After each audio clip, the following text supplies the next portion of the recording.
এভাবে অধিকার শুধু অর্থনৈতিক নয়, লেখাপড়ার অধিকার দিল, তালাকের একটি অধিকার, এটি একটি গুরুত্বপূর্ণ বিষয়। তালাকের অধিকারটিও শুধুমাত্র পুরুষের না, এই তালাকের অধিকার নারীদেরকেও দেওয়া হয়েছে। কথা বুঝতে পেরেছেন? তালাকের অধিকার, বিবাহ বিচ্ছেদের অধিকার শুধু পুরুষের নয়, নারীকেও দেওয়া হয়েছে। পুরুষ যদি অকর্মণ্য হয়, যদি সে উন্মাদ হয়, জালিম হয়, নপুংসক হয়, তাহলে এই স্ত্রী কোর্টে তা প্রমাণ করে তার স্বামীকে পরিত্যাগ করে ইচ্ছে মতো স্বামী গ্রহণ করতে পারবে। ইসলাম সুযোগ দেয়।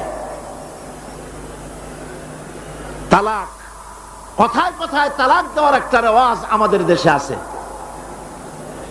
বাংলাদেশে যদি আল্লাহ কোনদিন দয়া করে ইসলামী রাষ্ট্র প্রতিষ্ঠিত করে দেন, তাহলে কথায় কথায় তালাক দেওয়ার এই প্রথাকে বন্ধ করে দেওয়া হবে। তরকারিতে লবণ কম হয়েছে, শুটকি মাছে ঝাল হইল কেন, এই সব কথা বলিয়া তালাক দেওয়া যাবে না। আর একসঙ্গে 3 তালাক দেওয়া তো যাবেই না। এক সাহাবী এসে নবী করিম সাল্লাল্লাহু আলাইহি ওয়াসাল্লামের কাছে খবর দিলেন যে একজন তার স্ত্রীকে একসাথে 3 তালাক দিয়েছে। নবী করিম সাল্লাল্লাহু আলাইহি ওয়াসাল্লাম এত গোসা হয়েছিলেন যে বসার থেকে তিনি বললেন, এই লোকটি তো আল্লাহ পাকের কোরআনের সাথে তামসা করেছে। তালাকের আল্লাহর কাছে 2টা হালাল সবচেয়ে জঘন্য, 2টি হালাল সব থেকে জঘন্য। একটা হলো ভিক্ষাবৃত্তি, আর একটা হলো তালাক।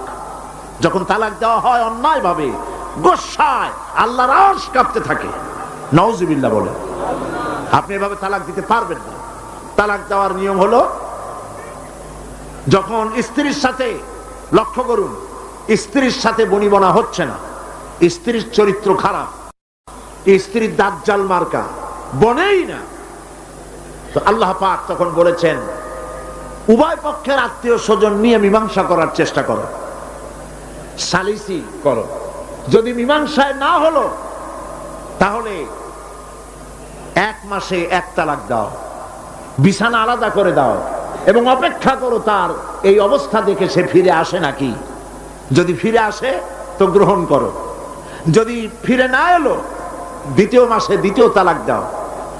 তাও যদি ফিরে না আসে, তাহলে সে গিয়ে 3 তালাক একদম রেজি করে দাও, আর ফেরত হবে না। 3 তালাকে বায়না করে দাও, এই স্ত্রীকে আর গ্রহণ করা যাবে না।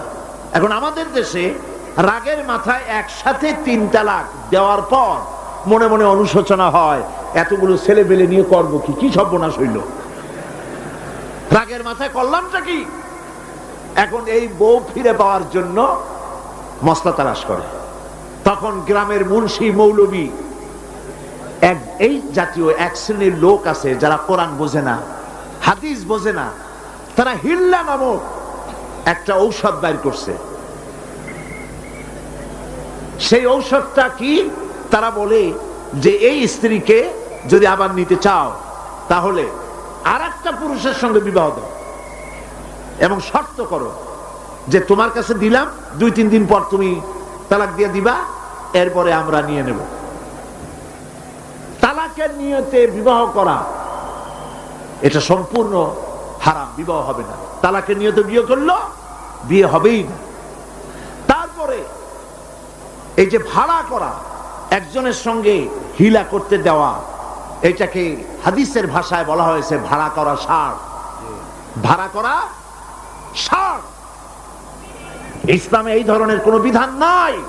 সবাই কান খুলে শুনুন, হিল্লা করার যে ব্যবস্থা বাংলাদেশে গ্রামে গঞ্জে আছে, শরীয়তের কোন অস্তিত্ব নাই। কেউ যদি তার স্ত্রীকে তালাক দেয় আর এই স্ত্রীকে আবার ফেরত নিতে চায়, পর্যন্ত ফেরত দিতে পারবে না। একটা পথ আছে, সেই পথটা হলো এই স্ত্রী ইচ্ছে করে কোনো স্বামী গ্রহণ করেন, আর সেই স্বামী যদি ইচ্ছে করে ঘটনাচক্রে তালাক দেয়, অথবা ঘটনাচক্রে সেই স্বামীর যদি মৃত্যু হয়, তাহলেই কেবলমাত্র প্রথম স্বামীর কাছে আসতে পারবে।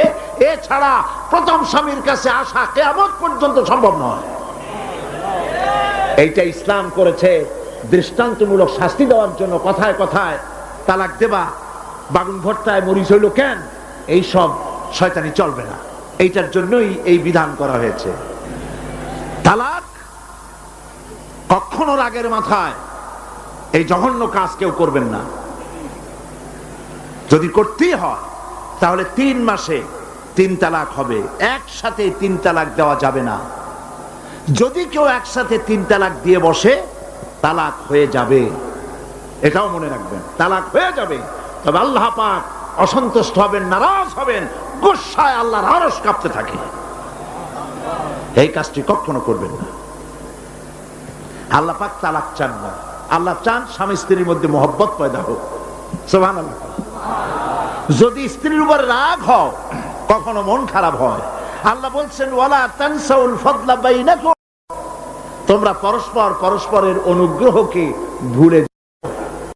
আজকের একটা ব্যাপারে মন খারাপ হয়েছে, তুমি চিন্তা করো তোমার জীবনের অনেক ক্ষেত্রে এই স্ত্রীর অনেক অবদান আছে, সেগুলিকে মনে করে আজকেরটা মাফ করে দিবেই তো সারে। সুবহানাল্লাহ। আল্লাহ পাক চান না স্বামী স্ত্রীর ভিতরে অসন্তুষ্টি থাকুক এবং তালাক পর্যায়ে চলে যায়। একবার নবী করিম সাল্লাল্লাহু আলাইহি ওয়াসাল্লাম বসে আছেন মসজিদে নববীর ভিতরে, মুখ মলিন, সাহাবায়ে কেরাম ভয়তে কথা বলতে পারছেন না। কিছুক্ষণ পর হুজুর হযরত আলী হযরত ফাতেমার ঘরে ঢুকলেন, বেরিয়ে আসতেন হাসি মুখে। তিনি প্রশ্ন করলেন, সাহাবায়ে কেরাম জিজ্ঞেস করলেন, হে রাসূল, একটু আগে আপনার মুখ এত মলিন ছিল আর এখন আপনি এত হাসি খুশি, আমরা তো তখন কথা বলতে সাহস পাইনি। হুজুর কি হয়েছিল? আল্লাহর নবী বলেন, ওদের মধ্যে মনোমালিন্যের সৃষ্টি হয়েছিল আর আমার মনটা খারাপ হয়ে গিয়েছিল। ওদের, বুঝতে পারছেন তো, হযরত আলী এবং ফাতেমার মধ্যে মনোমালিন্য সৃষ্টি হয়েছিল, আমার মনটা খারাপ হয়ে গিয়েছিল। আমি ভেতরে গেলাম, উভয়ের সঙ্গে কথা বললাম। এখন তারা দুজনের মধ্যে তাদের ভুল বুঝাবুঝির নিরসন হয়েছে, আমার মনটা খুশি হয়ে গেছে। নবীজি বলেন, ফাতেমাকে যে কষ্ট দেয় সে আমাকে কষ্ট দেয়, কারণ ফাতেমা আমার কলিজার টুকরা।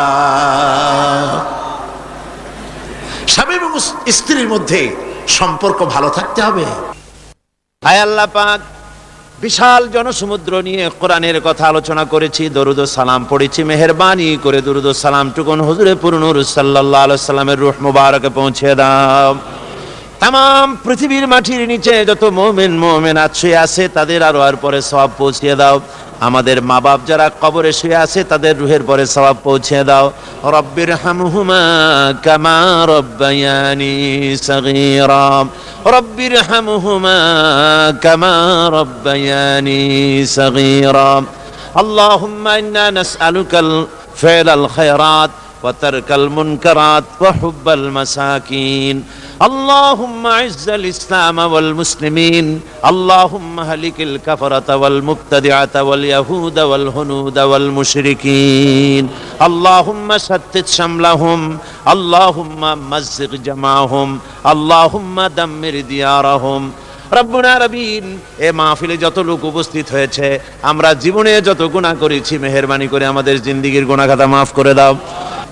মা বোনেরা যারা এসেছেন, আল্লাহ তুমি মেহেরবানি করে মা বোনদেরকে সুস্থ রাখো, তাদেরকে ব্যাধি মুক্ত করো, পর্দায় থাকার তৌফিক দাও।